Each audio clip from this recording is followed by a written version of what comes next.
Combined study point पर आप सभी का स्वागत है। मैं रवि जांगड़ा स्वागत करता हूं आप सभी का हमारे YouTube channel combined study point पर।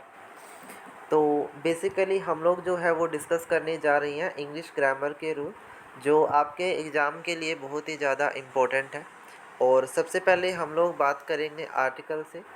आर्टिकल शुरू कर रहे हैं और आर्टिकल में हमें दो आर्टिकल पढ़ने होते हैं।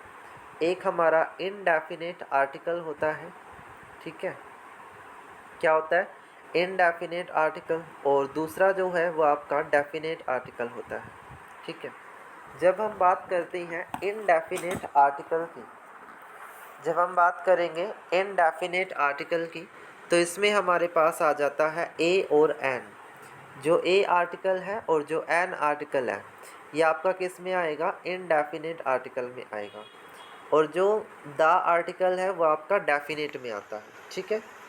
तो सबसे पहले हम दा का यूज़ देखते हैं, क्या क्या इसका यूज़ होता है। तो सबसे पहले है एनारोबिक यूज़ है, और प्रॉपर नाउन की जगह पर इसको यूज़ किया जाता है, यानी जहाँ पर किसी भी यूनिक ऑब्जेक्ट का नाम आपको दिखाई देता है तो वहाँ पर आर्टिकल दा यूज़ करते हैं। तो मैंने आपको ये रूल भी पढ़ाया था कि नाउन से पहले हमेशा आर्टिकल आता ही आता है।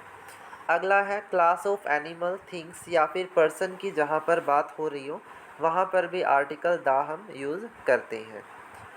और नेक्स्ट हमारा है एब्रीवेशन के साथ इसको यूज़ किया जाता है, जैसे कि आरबीआई, एसबीआई, किसी इंस्टीट्यूशन का जब आप नाम बताते हैं तो वहाँ पर भी आर्टिकल दा आएगा।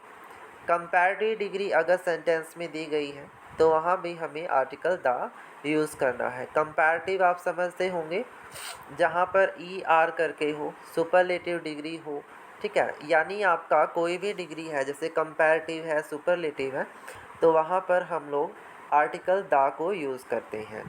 और प्लेस ऑफ वर्क जहाँ पर हो वहाँ पर भी आर्टिकल दा आता है। किसी भी ऑब्जेक्ट या बुक्स का जब नाम आ जाए तो वहाँ पर आर्टिकल दा यूज़ किया जाएगा। अगली चीज़ आती है use of the indefinite article. Indefinite article हमारा है ए जो होता है वो कॉन्सोनेंट साउंड के साथ आपका यूज़ होता है, यानी फिलर के बाद अगर हमें कॉन्सोनेंट का साउंड दिखाई देता है तो आप आर्टिकल ए का यूज़ करते हैं, ठीक है। आर्टिकल ए कब आता है, जब हम कॉन्सोनेंट साउंड को देखते हैं हमारे फिल इन द ब्लैंक्स के बाद, तो आर्टिकल कौन सा लगेगा, एन लगेगा। जबकि अगर हमारे पास वावल का साउंड होता है तो फिर आर्टिकल कौन सा आ जाता है, एन, ठीक है। ए तो कब आता है, जब कॉन्सोनेंट साउंड हो, और आर्टिकल जो ए है वो कब आएगा, जब आपका वावल का साउंड होता है। कई कंडीशन ऐसी है जहाँ पर आर्टिकल यूज़ नहीं किया जा सकता, जैसे किसी नेम ऑफ मटेरियल में मटेरियल के नाम के आगे आर्टिकल कोई भी आर्टिकल यूज़ नहीं करते। कॉमन नाउन को अगर वाइडर सेंस में यूज़ करते हैं तब भी हमें कोई भी आर्टिकल यूज़ नहीं करना है। एब्स्ट्रैक्ट नाउन है, कोई क्वालिटी या फीलिंग को बता रहा हो तो वहाँ पर भी आर्टिकल नहीं आता, ठीक है। और अनकाउंटेबल नाउन है, कलेक्टिव नाउन है, यहाँ पर भी आर्टिकल की नीड नहीं होती है। जैसे यहाँ कुछ वर्ड आपको दिए हैं, hobby, profession, sport, disease, meal, travel, name of relation etcetera, तो यहाँ पर हमें आर्टिकल की नीड नहीं होगी, ठीक है। अब आगे आपके आते हैं रूल्स ऑफ नाउन। जो नाउन है, नाउन के क्या क्या आपके रूल हैं जो काम आएंगे।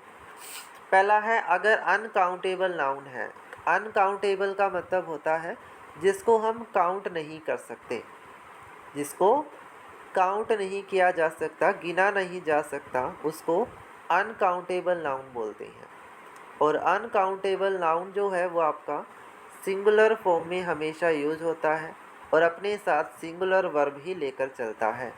तो याद रखेंगे, अनकाउंटेबल नाउन के साथ हमेशा कौन सी वर्ब आती है, सिंगुलर वर्ब आती है, ठीक है।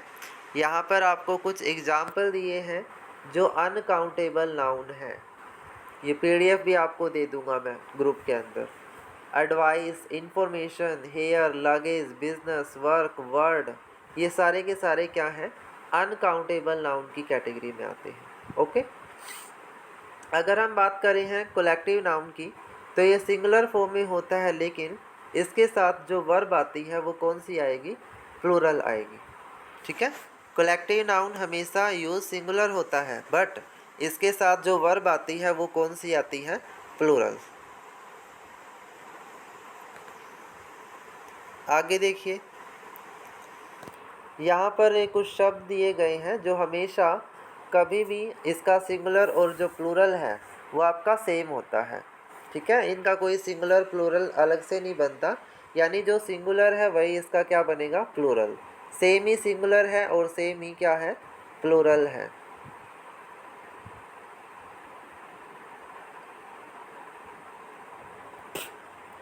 अगर कोई नाउन एस या ई एस के साथ एंड होता है तो वहाँ पर सिंगुलर नाउन की हमें नीड होगी।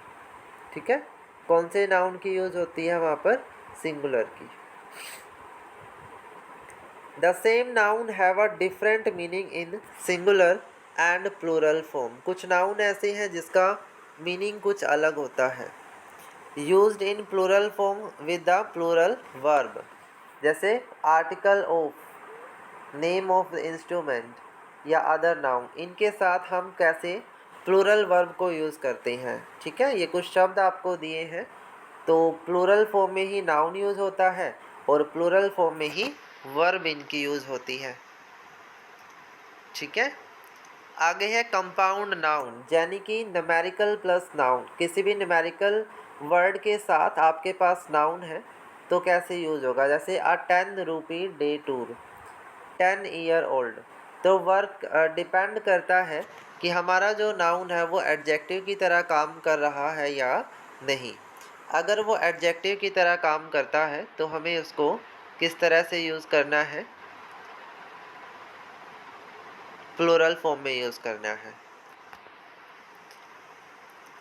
Two adjective denoting the different meaning and qualify the same noun are considered plural।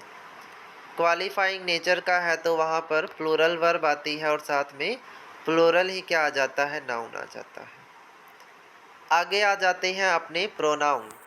तो ये कुछ प्रोनाउन है भाई, personal, demonstrative, relative, interrogative, indefinite, reciprocal, distributive and reflexive.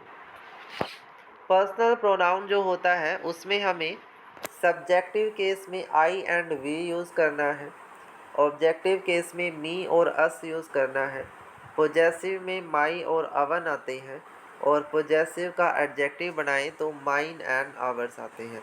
ये थोड़ा सा लर्न करने वाला पोर्शन है। सेकंड पर्सन में यू, यूअर, यूअर्स। ठीक है, थर्ड पर्सन में सी, हर। ये आपके सब्जेक्टिव ऑब्जेक्टिव केसेस हैं जो आपको लर्न करने हैं। उसके बाद रिलेटिव प्रोनाउन में हु, होम एंड हुज। ये आपके शब्द हैं जो as a relative pronoun use होते हैं। ये सेंटेंस को कनेक्ट करने का काम करते हैं, कंजंक्शन की तरह यूज़ होंगे। और पर्सनल प्रोनाउन जो है वो सब्जेक्टिव फॉर्म में होता है और कंपोनेंट इसके इज, एम, आर वगैरह है। ठीक है,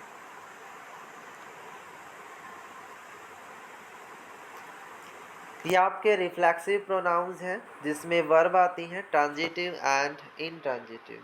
ठीक है, तो वो ये आपके प्रोनाउन बेस्ड रूल हो गए।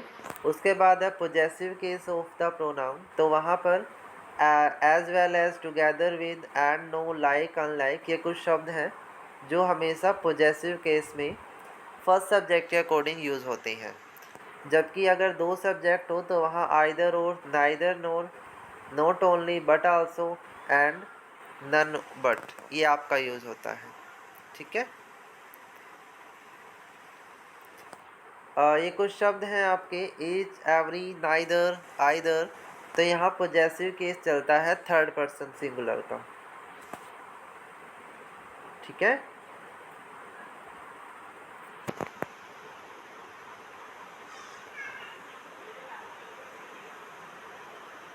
डन।